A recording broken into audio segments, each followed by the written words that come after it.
2025 година.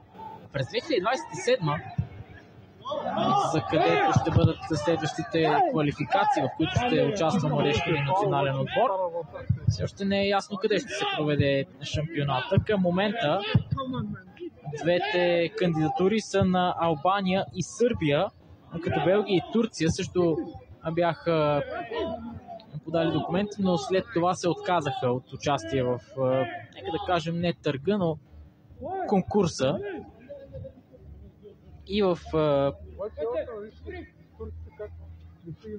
Албания и в Сърбия обаче има известни въпросителни около това дали и по какъв начин ще бъде приета една подобна кандидатура, защото тя ще бъде обща. Поне към момента се очаква именно това да бъдат двете дестинации, двете страни, които да приемат Европейското първенство до 21 години през 2027 година. Първа, след доста време ще станат ясни препятствията, с които ще трябва да се справи отбора на Александър Димитров. Към момента обаче фаза на изграждане, която започва днес в Бистрица. Борис Димитров с трудно подаване към себе си. Беркбей Хан продължава да владее футболиста на Черно море. Никола Илиев загуби срещу двама и Турция може да контратакува. Достатъчно бърз изглежда прехода на гостите. Пътните национали обаче не успяват да отнемат. Теодор Иванов с помощна защита и от Никола Илиев. Успя добре да гардира топката и тя излиза в аут.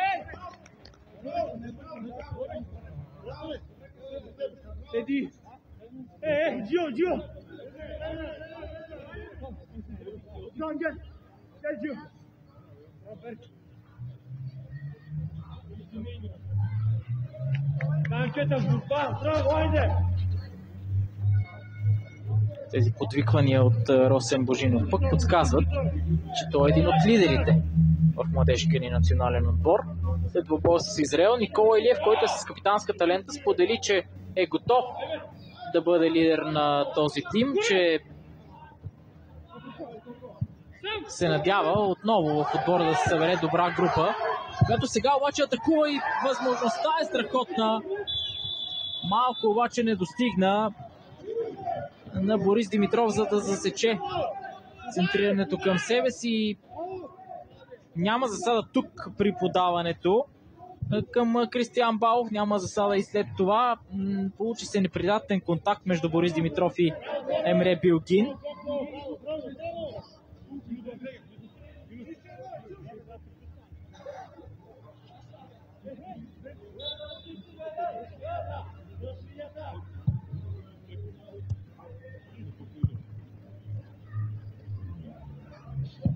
Никола Илиев говори за евентуална повиквателна в мъжкия национален отбор.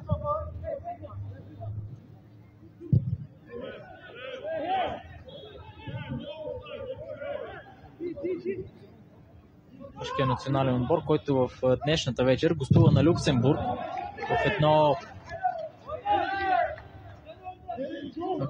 в един ключов двубой за крайното класиране в групата ни в дивизия С в Лигата на нациите. 2 победи е целта пред футболистите на Илян Илиев. Самият Александър Димитров пък след двубоя с Израел сподели, че единственото нещо, или поне едно от малкото неща, за които съжалява, е, че Илян Илиев толкова късно по време на цикъла, на европейския квалификационен цикъл, е пристигнал в националния тим на България, най-вече вероятно заради разбирателството между двамата. Страхотна възможност сега за нашите национали. Продължена топка с пета от Мартин Георгиев на близката града. Създаде проблемите и хаоса във вратарското поле, но добра намеса от вратаря на Турция.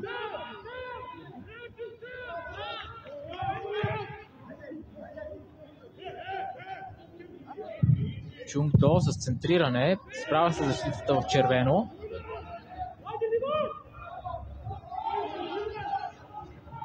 Николай Златев се бори по десния фланг и печели странично хвърляне.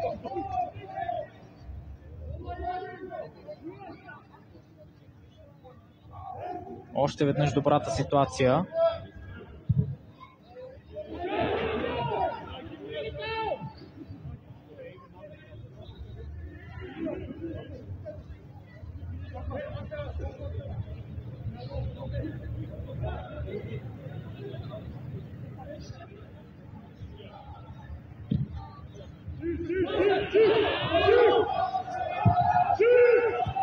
Стига до капитана на гостите, който набира скорост, може да се надиграва един на един с Теодор Иванов, дублиране. Ще комбинира в центъра на терена, неуспешно. Сега възможно за контратака за България, но преходът трябва да бъде по-бърз. Топката все пак стига до Берк Бейхан. Той още към Кристиян Балов. Нямаше как да се справи Балов, а страничното хвърляне дори е за турците.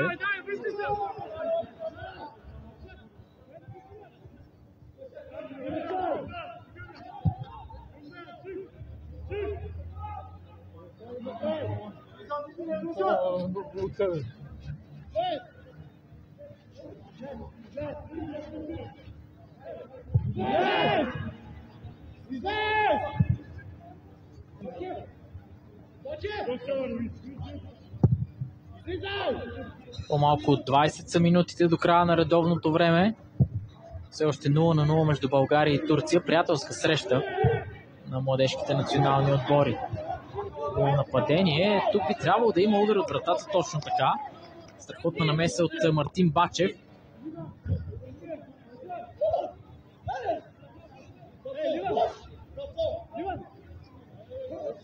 След влизането в игра на Мартин Бачев на мястото на Михаил Цонев, Теодор Иванов мина в ляво на защитата. Мартин Георгиев поставя отдясно.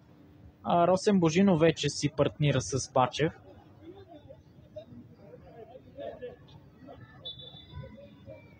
Четирима защитници преминали през елита на България. Трима от тях все още състезаващи се в него.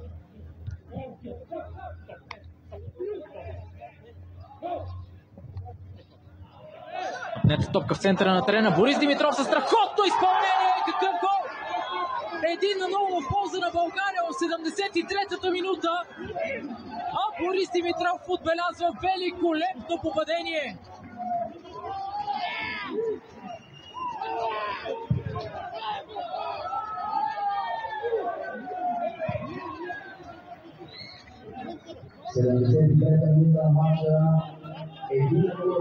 Страхотен момент между Александър Димитров и Борис Димитров.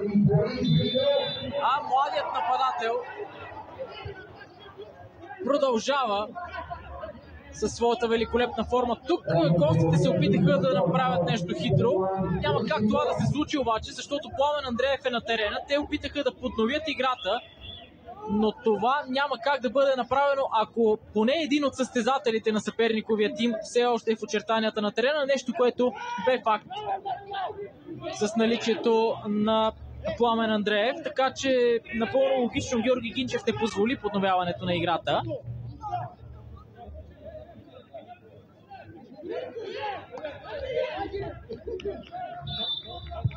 Страхотно попадение. България вече води с 1-0.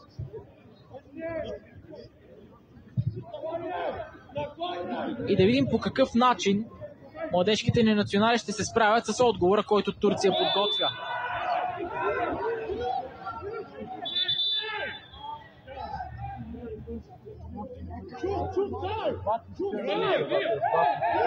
Проблеми за Чунг До, който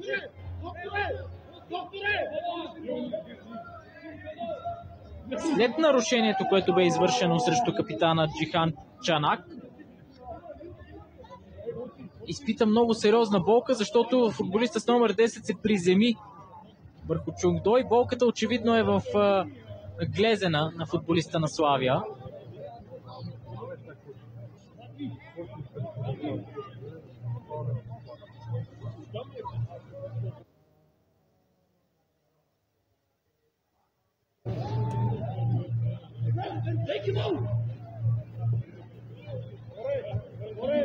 Още веднъж, ето тук дойде проблема. Опорният крак на Чунг До бе пострадалия в случая.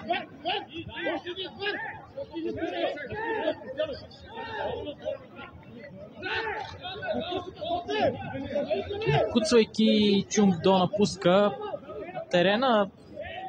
Струва ми се обаче, че ще може да продължи участието си в двубоя.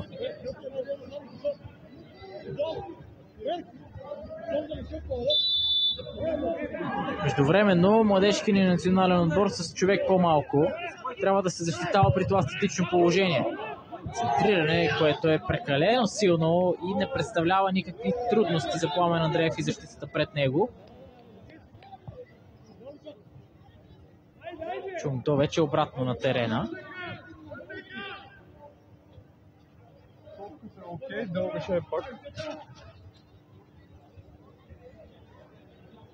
Дукан Гюнул с периоди в Фенербахче, Бешикташ, Ризеспор. Много сериозен опит в турската суперлига. Трикратен шампион на страната, двукратен носител на купата, 3 суперкупи. Трофеи от второто ниво на турския футбол с добро представяне през сезон 2006-2007. Дългогодишен участник и в турския национален отбор. Сега обаче, начало на младежкия национален отбор, четвърт час преди края, губи от България с 0-1 след едно великолепно изпълнение на Борис Димитров.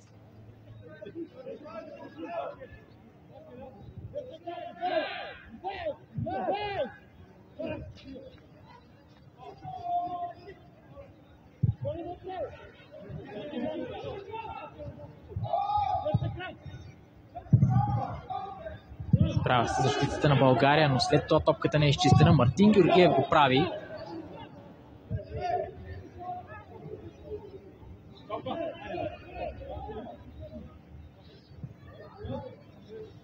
А тук дори страничното хвърляне е в полза на България.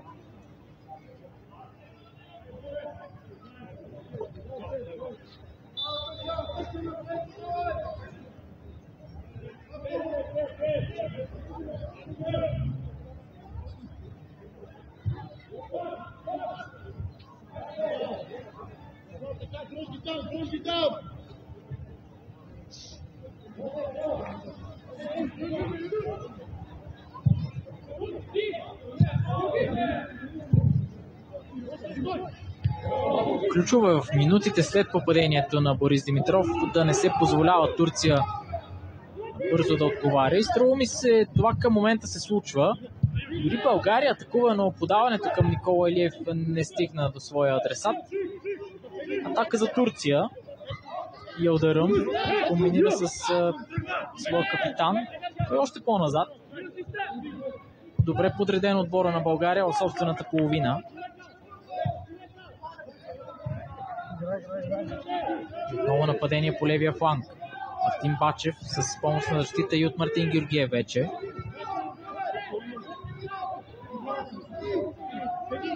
Центриране към наказателното поле. Пламен Андреев лови без проблеми.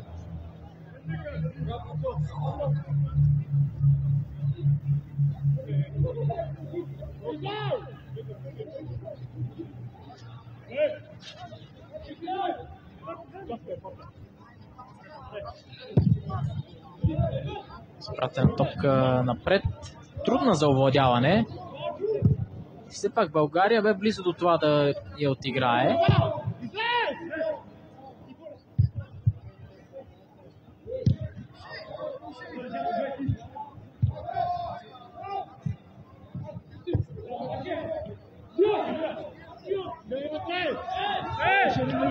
Авантаж от Георги Гинчев в случая след случая, в които видяхме нарушения срещу капитана Чанак.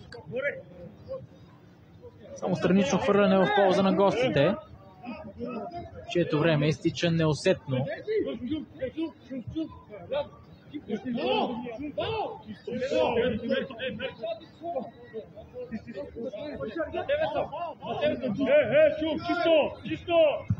Даване към наказателното поле. Центриране, получи се и рикошет. Единствено Борис Димитров в по-предни позиции. Той обаче по някакъв начин се пребори за топката. Сега е във владение на Турция. Тук няма нарушение, или пък всъщност има. Закъснял сигнал от Георги Кинчев. И още една смяна в състава на Турция. Терена напуска Башар Юнал, на негово място с номер 19 се появява Фюркан Демир, който веднага се насочва към десния фланг.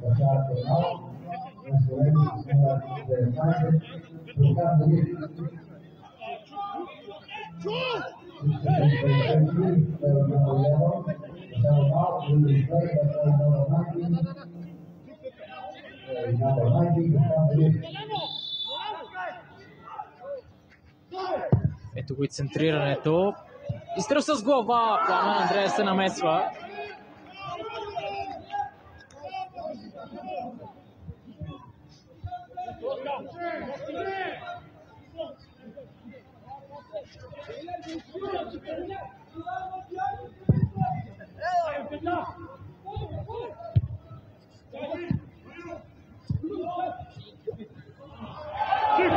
Нападение по десния фланг. Справя се обаче защитата на България.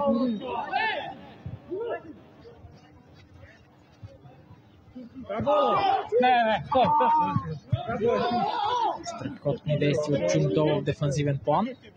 Ще има още смени в нашия отбор.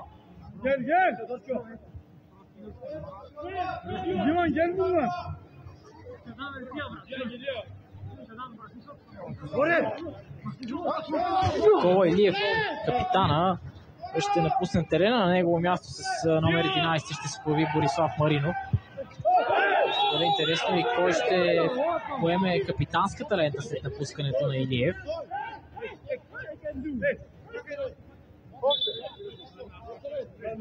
Тук имаше игра с ръка, затова владението е в полза на България.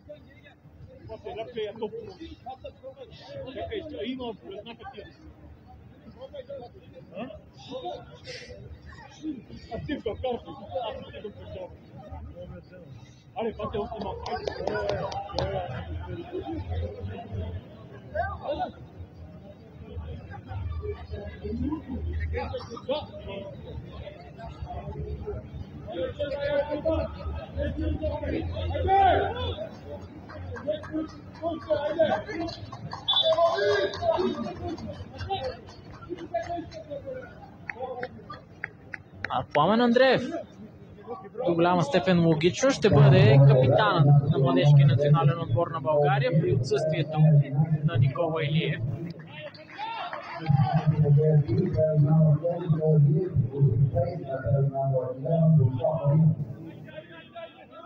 Вече в игра Борислав Маринов, който се състезава за дублиращия отбор на Ботев Пловдив, който изигра впечатляващ минал сезон с Септември, който записва минути за младежкия национален отбор.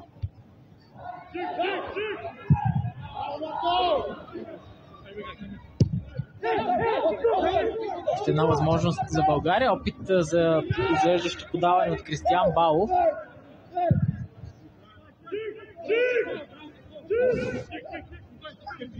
Добрата новина в случая, че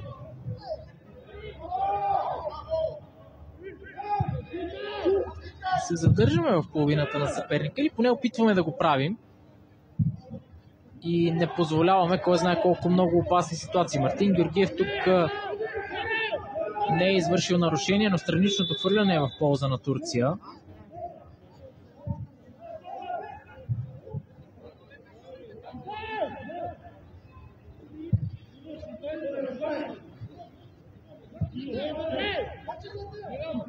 Едно от последните отигравания на Еберк Карапо е това, защото той след малко ще бъде заменен от Емре Демир.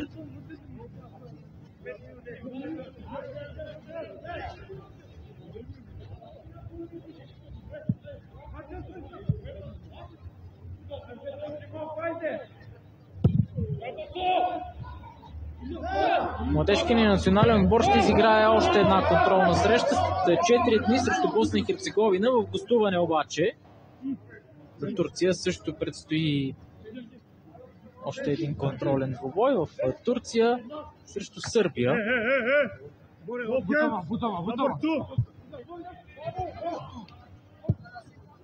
Слав Маринов се справи добре. Стига до Мартин Георгиев. Николай Златев.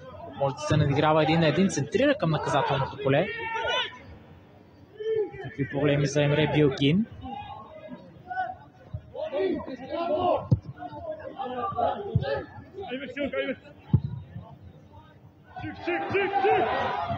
Теодор Иванов в единоборство 1-1 с Йылдырым.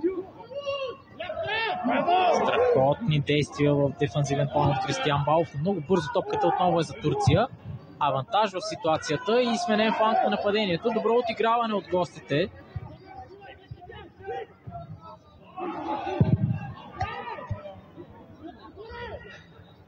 Мартин Бачев с мощно изпълнение изпрати топката право нагоре обаче, а не далеч от наказателното ни поле. В крайна сметка всичко завършва със странично хвърляне в полза на България. Това е момента, в който ще видим промяната. Айберк Карапов приключи участието си в двубоя. За финалните минути Емре Демир на терена.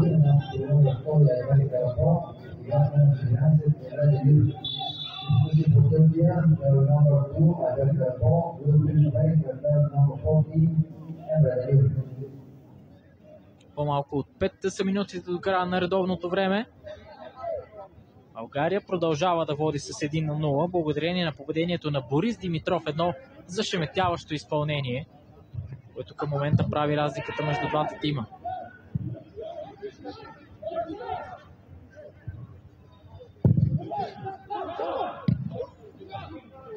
Берик Байхан овладя на гърди в центъра на терена. Борис Димитров се бори за притежанието. Свършва нарушение в атака обаче.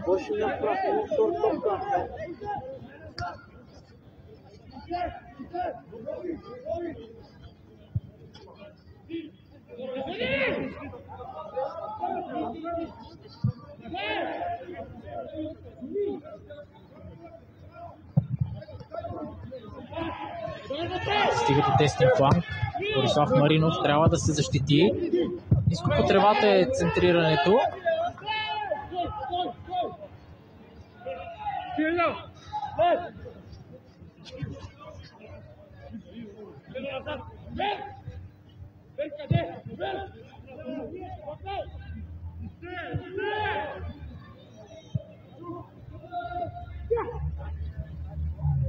Владението на топката по процентното съотношение продължава да бъде в полза на турците. Обаче към момента няма абсолютно никакво значение, поглеждайки към резултата. Надяваме се той да остане такъв и до края на двубоя. Възможно за контратака. Много свободни пространства, които трябва да бъдат използвани от родните национали. Това е грешното решение обаче в ситуацията. Николай Златев може би трябваше да комбинира с Кристиян Балов, а не с Борис Димитров, който бе в по-неизгодна позиция.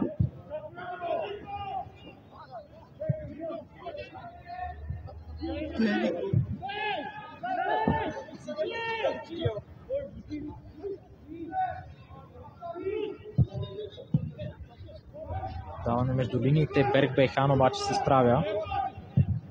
И сега извеждащо подаване към Борис Димитров, който получава страхотна възможност и за втори гол в двубоя. Шанс, добавка след това и топката не попада в вратата. Аут в ситуацията. Страхотна възможност за младежките ни национали да стигнат до втори гол. Борис Димитров обаче не намери начин, по който да преодолее Емре Билгин. Страхотно извеждащо подаване. Удържай на натиска централния нападател. Ето тук може би малко по-дълго си поведе топката. А след първата намеса на вратаря дойде и още една в защита. Да видим цялата ситуация. Струва ми се, добри бяха действията от страна на Ефе Демир.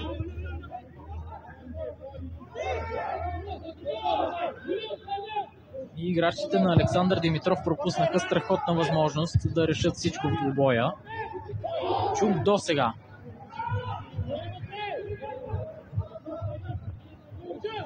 Всеки момент ще разберем колко ще бъде и добавеното време към редовното време на срещата.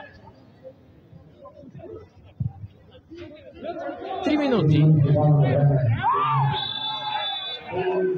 Започват с нарушение от страна на Берик Байхан. Това повторение обаче пък не убеждава, че защитника на Турция игра с топката в ситуацията преди малко.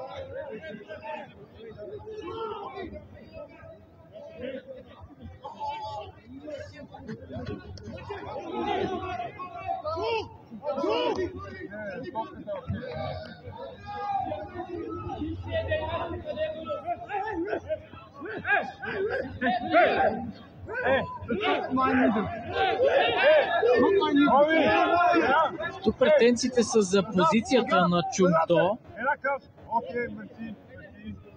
която вече бе променена. Центрирана към наказателното поле. Пламен Андреев бе на път да си създаде проблеми. Простете, първоначално не лови топката, след това обаче се поправи.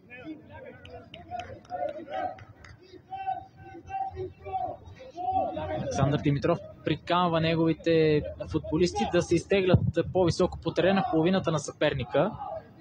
Пламен Андреев обаче изпрати топката в странично хвърляне. Бързат гостите. Тук авантаж струва ми се от Георги Кинчев след действията от страна на Кристиан Балов.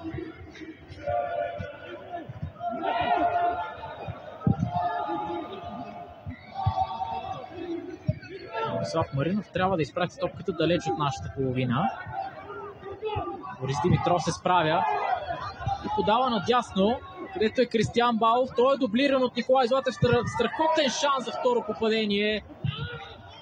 Но изстрел, който минава много далеч от целта. 60 секунди остават тук до края. Избърза в ситуацията Николай Златев, безспорно.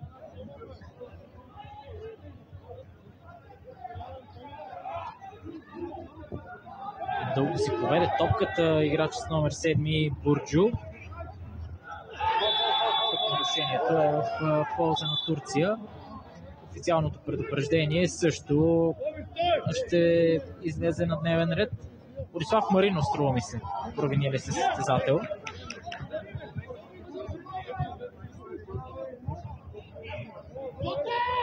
Ето откъде тръгна пробива на Бурджу. На два пъти той не бе повален. Това привика съотборник, за да вземе по-добра позиция. Борислав Маринов го фаулира. Това вече е последната възможност в този двубой.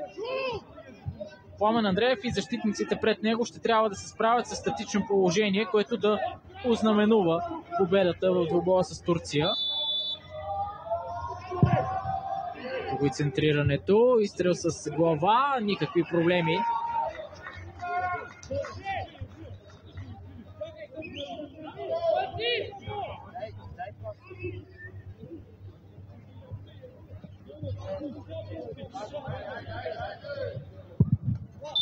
Ето го и последния съдийски сигнал. Новото начало за младежкия ни национален отбор идва с победа.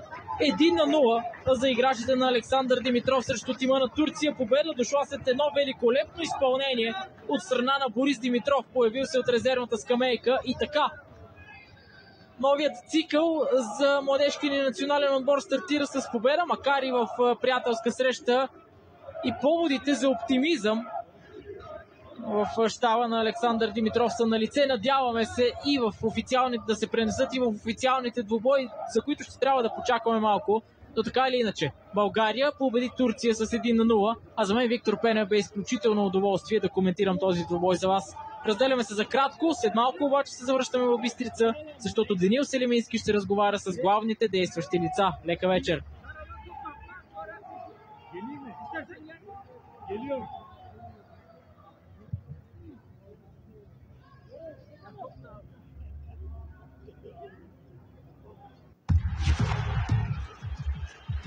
Ралф Рангник постигна чудеса с тима на Австрия, но промоцията в елитното ниво на Лигата на нациите е цел, за която Дастин трябва да продължи да се бори. А насреща е прогресиращ и корав тим с един бляскав и вдъхновен Бенямин Шешков атака. Гледайте Австрия-Словения. Неделя, 17 ноември от 19 от Диема Спорта HD.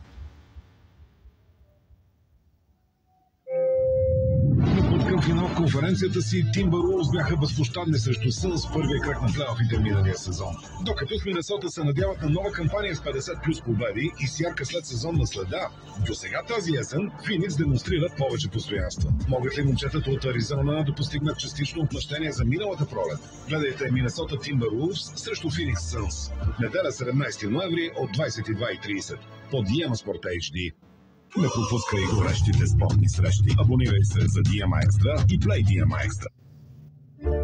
От спасителите на Хуба, Вихър и Горан. Тази година ВВФ представя историята на още 3 мечета, останали без майка. Никола, Мишо и Анета получават втори шанс да се завърнат отново у дома, в дивата природа, където свободата ги зове. За да има още истории с щастлив край, стани закрилник и помагай с месечно дарение на спасителния мечешки отряд на ВВФ на dari.vvf.bg.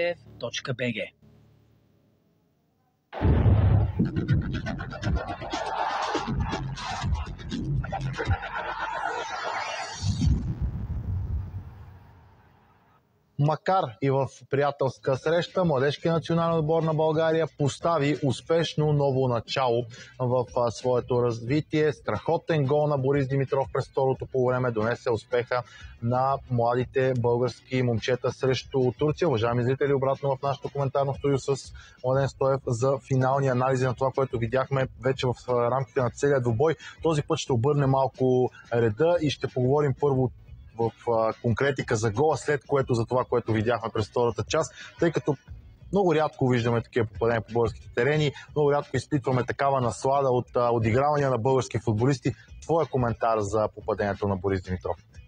Абсолютно рядко ги виждаме, но според мен гол на европейско ниво и то на високо европейско ниво, за да отправиш подобно предизвикателство преди всичко към себе си, се изисква огромна доза самочувствие. Самочувствието е породено от качествата, които притежаваш. Така че когато знаеш, че имаш необходимите качества, съответно и самочувствието е на високо ниво. Естествено, интелекта, който се изисква в такава ситуация, и пространствената ориентация, за да знаеш къде се намираш, къде се намират твоите съотборници и противниковите съотборници, също не се за подценяване. Така че адмирации за Борката, защото наистина той, освен с доброто си представяне в клубния отбор, така мисля, че днес изигра съществена роля в по-доброто представяне на Младежкия национален отбор през вторите 45 минути. И една идея, по-опасния наш тим през това второ полувреме. Добре, ти само заговори за тази положителна промяна, спокойно можем да кажем през второто полувреме. Откъде най-вече дойде тя, тъй като шегувахме се и през второто полувреме, можахме да видим в какъв екип е вратаря на Турция през втората част, дори попадения му отбелязахме, няколко други добри шанса, но откъде дойде тази промяна? Първо, смените, които се направиха, мисля, че бяха с положителна насока, отразиха се най-вече върху енергията на нашия отбор. Второто, което е, стояхме вече доста по-близко и повече пресирахме топката и не позволявахме тази топка да е открита, напротив, в доста от случаите покривахме и то успешно. И най-важното, тези централни защитници, които първото по време необезпокоявани вкарваха топката между линиите поради липса на натиск. Второто по време видяхме, че не са чак толкова добри. Както и на тебе ти направи впечатление четвърти номер, че много добре вкарва топката и напред. Естествено и аз бих я вкарвал напред и то добре, ако няма преса върху топката. Така че второто по време, когато бяха под натиск, максимално ги затруднихме, но разковничето е, че стояхме много, много близко до противника и най-важното бяхме много енергични и печелихме единоборства. Да чуем и да видим какъв е прочита на представянето ни от наставника на Младежкия национален отбор Александър Димитров. Той е готов да разговаря с Данил Селимински. Даваме им думата сега. Господин Димитров, най-напред честита победа. Вярвам, че въпреки, че двубоя бе с приятелски характер, доволен са от резултата, но доволен ли сте от играта? Първо трябва да благодаря на домакините за чудесните условия, които предоставиха. Да благодаря на момчетата за себераздаването, за желанието за победа, за труда, който положиха до сега. Естествено, трябва да сме да не разбираме съвсем от футбол, че да казваме, че сме доволни, но национален отбор играе за резултат. И една красива загуба, ако бяхме играли добре и бяхме загубили, нямаше много да ни топли. Не се заблуждаваме. Първото полувреме беше изцяло в полза на Турция. Ние не можахме да отговорим на абсолютно нищо, на което ни предоставиха отбора на Турция, но вижте сега. Зрителите не знам дали знаят и са запознати, но този отбор идва от Европейско първенство, което се класираха трети в групата си, изпревариха Дания, мисля, че с Франция и Испания, ако не се лъжа. U20 играят в топ 8 отборите, има първенство на топ 8 най-добрите отбори в Европа играят. Така че това не е никак случайно. Много добри футболисти, много добър отбор. Обиграван се, докато ние събираме сега, и ако някой си мисли, че имаме някакво ядро, не, ядрото, което беше, то излезне и сега създаваме напълно ново ядро, така че не се заблуждаваме. Турция първото полувреме ни надигра по всеки един показател, поговорихме на полувремето, направихме промените. Аз съм доволен от второто полувреме, че играчите промениха агресията. Това, което най-много ни липсваше, промениха агресията, почнаха да влизат в единоборството, изнесахме играта по-напред, което искахме. Поздравления за страхотния гол и на Димитров.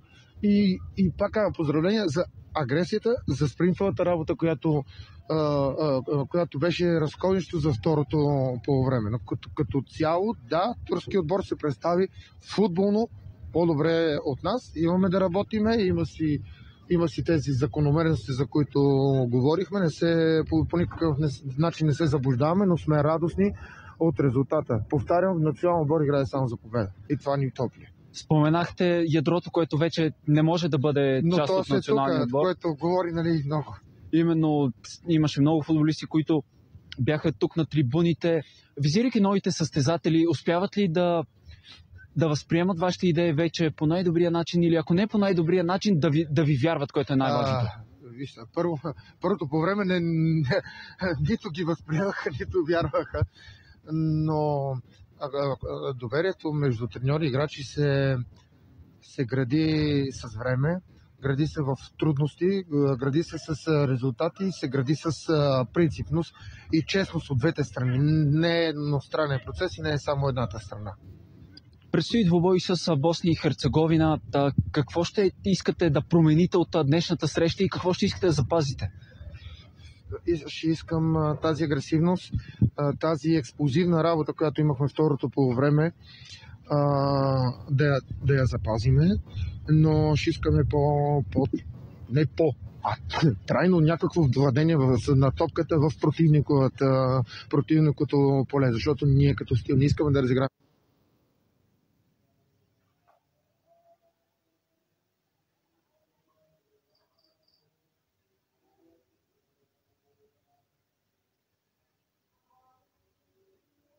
Не искаме да разиграваме топката в нашата